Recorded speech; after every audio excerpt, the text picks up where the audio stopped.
Technology એઆઈમાં Bharat નવી સિદ્ધિ નવા પડકાર લેખક હર્ષ મેસવાણિયા 2022માં એઆઈ ચેટબોટ ચેટજીપીટી આવતા એણે વિશ્વભરમાં ન કેવળ ચર્ચા જગાવી પરંતુ તેનાથી ટેકનોલોજીનો આખો પ્રવાહ પલટાઈ ગયો.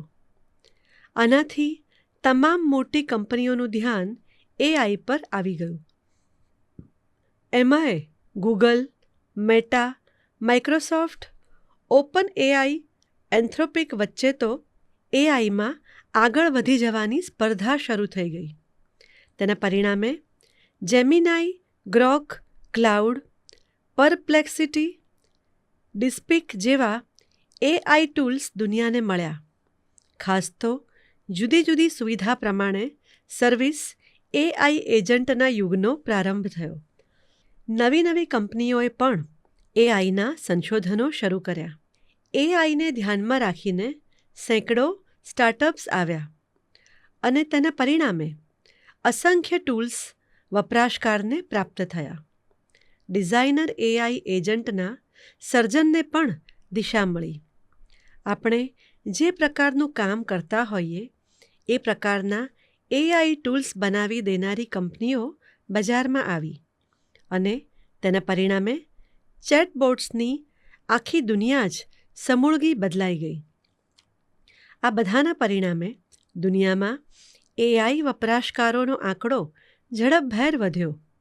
દુનિયામાં 600 કરોડ ઇન્ટરનેટ વપરાશકારોમાંથી 110 કરોડ એઆઈ વપરાશકારો છે. આગામી 4 વર્ષમાં જગતમાં 300 કરોડ એઆઈ વપરાશકારો હશે. આજની તારીખે દરરોજ એઆઈ ટૂલ્સને 250 કરોડ પ્રોમ્પ્ટ મળે છે. એટલે કે એઆઈને જુદા જુદા 250 કરોડ ટાસ્ક આપવામાં આવે છે. રસપ્રદ વાત એ છે કે 250 કરોડ ટાસ્કમાંથી 132 કરોડ ટાસ્ક તો એના વપરાશકર્તાની અપેક્ષા પ્રમાણે પૂરા થાય છે. એઆઈના આવા વધતા દબદબા વચ્ચે સેંકડો લોકોની નોકરીઓ પર ખતરો મંડરાઈ રહ્યો હોવાની ભીતિ વ્યક્ત થાય છે. વર્લ્ડ ઇકોનોમિક ફોરમે ચિંતા વ્યક્ત કરતા થોડા સમય પહેલાં કહ્યું કે 2027 સુધીમાં વિશ્વમાં 8 કરોડ લોકોને એઆઈ રિપ્લેસ કરી દેશે. તે સિવાય એઆઈના કારણે 7 કરોડ લોકોની નોકરીનો પ્રકાર બદલાઈ જશે. એઆઈ ટેકનોલોજી શીખી લેશે, તેમની નોકરી ટકી રહેશે. પરંતુ આ માટે પણ તેમણે તેમની સ્કિલમાં મોટો ફેરફાર કરવો પડશે. બીજી ઘણી એજન્સીઓ તો આ આંકડો 30 કરોડ સુધી જાય તેવી શક્યતા વ્યક્ત કરે છે. એક તરફ એઆઈ વપરાશકર્તા વધી રહ્યા છે. એઆઈ ટૂલ્સનો કુતૂહલથી ઉપયોગ કરી નવા ફોટો, વિડીયો ક્રિએટ કરે છે. બીજી બાજુ એઆઈથી નોકરીઓ ખતરામાં મુકાઈ છે અને ત્રીજી તરફ એઆઈ અને માનવજાત વચ્ચે સંતુલન જાળવીને સેફ મોડેલો સર્જવાની હિમાયત થઈ રહી છે. આમ આજે ત્રિભેટે ઊભા હોઈએ તેવી પરિસ્થિતિ સર્જાઈ છે. 2024માં બ્રિટનમાં સંયુક્ત રાષ્ટ્રસંઘના પ્રયાસોથી એઆઈ કોન્ફરન્સ મળી હતી. 2025માં ફ્રાન્સમાં એઆઈ સમિટ યોજાઈ હતી. એ બંને એઆઈ સમિટમાં ચિંતા વ્યક્ત કરવામાં આવી હતી. એઆઈ પર નિયંત્રણ મૂકવાની હિમાયત થઈ હતી. જો કે આટલી બધી નોકરીઓ જશે તો દુનિયામાં કેવી અંધાધૂંધી સર્જાશે તે દિશામાં એઆઈ સમિટમાં ધ્યાન કેન્દ્રિત કરવામાં આવ્યું હતું. આ બધા દેશોને એઆઈ માટે પોલિસી બદલવાની ભલામણ થઈ હતી. હવે એ પ્રકારની એઆઈ સમિટ ભારતમાં યોજાઈ ગઈ અને એમાં એઆઈ પર નિયંત્રણ મૂકવાને બદલે એઆઈને માનવ ઉપયોગી બનાવવાની ભલામણ થઈ છે. આ ખૂબ મહત્ત્વનું પરિવર્તન છે. ઇન્ડિયા એઆઈ ઇમ્પેક્ટ સમિટ 2026 એ રીતે મહત્ત્વની બની રહી. ભવિષ્યમાં તેને આ રીતે યાદ કરવામાં આવે તો નવાઈ નહીં. ભારતમાં યોજાયેલી એઆઈ સમિટમાં એક તરફ 20થી વધુ દેશોના વડાઓ હાજર રહ્યા. 100થી વધુ દેશોના પ્રતિનિધિઓએ ભાગ લીધો ને વૈશ્વિક એઆઈ કંપનીના ટોચના 2 ડઝનથી વધુ CEO આવ્યા. તેમણે તેમની વાત મૂકી. ભારતના વડાપ્રધાન નરેન્દ્ર મોદીએ માનવજાતને ઉપયોગી એઆઈ ટેકનોલોજી વિકસાવવા પર ભાર મૂક્યો હતો. તે મુદ્દો આખી સમિટનો મધ્યવર્તી વિચાર બની રહ્યો. દુનિયાભરની એઆઈ કંપનીના CEO, ટેકનો એક્સપર્ટ્સ એ બાબતમાં સંમત થયા કે એઆઈથી નોકરીઓ ગુમાવવાનો ડર રાખ્યા વગર તેનો લોકકલ્યાણ માટે ઉપયોગ થાય તે વિચારવું જોઈએ. એવા એઆઈ મોડેલો સર્જવા જોઈએ કે જે આપણા રોજિંદા કામમાં સહયોગી બને, આપણા સ્પર્ધક ન બને, આપણું કામ તેમનાથી વધારે બહેતર બને, આપણું કામ આંચકી લે એવું ન થાય. સંતુલિત માર્ગ પસંદ કરવો જોઈએ. ભારતમાં જે રીતે એઆઈ ટેકનોલોજી સ્વીકારવામાં આવી છે તેની દુનિયાભરના નેતાઓએ પ્રશંસા કરી. ભારતીયોનો એઆઈ ટેકનોલોજીને લઈને જે સકારાત્મક અભિગમ છે તે તેમને સ્પર્શી ગયો. કેટલાય CEOના ભાષણમાં પણ એ મુદ્દો આવ્યો કે ભારતીય વપરાશકર્તાઓમાં એઆઈથી નોકરી ગુમાવવાનો ડર સૌથી ઓછો જોવા મળે છે. ભારતીય વપરાશકર્તા એઆઈ ટૂલ્સનો ઉપયોગ કરવામાં બહાદુરી બતાવે છે. ભારતીય વપરાશકર્તા એઆઈને સહાયક ગણીને કામ લે છે. ભારતના એઆઈ મિશનના વખાણ થયા. ભારતમાં આગામી વર્ષોમાં એઆઈ ડેટા સેન્ટર્સ બનશે. એઆઈના ક્ષેત્રમાં વિદેશી રોકાણ આવશે. આપણા દેશમાં એઆઈના વ્યાપક વપરાશકર્તા હોવાથી વેપાર ક્ષેત્રે અપાર શક્યતા છે.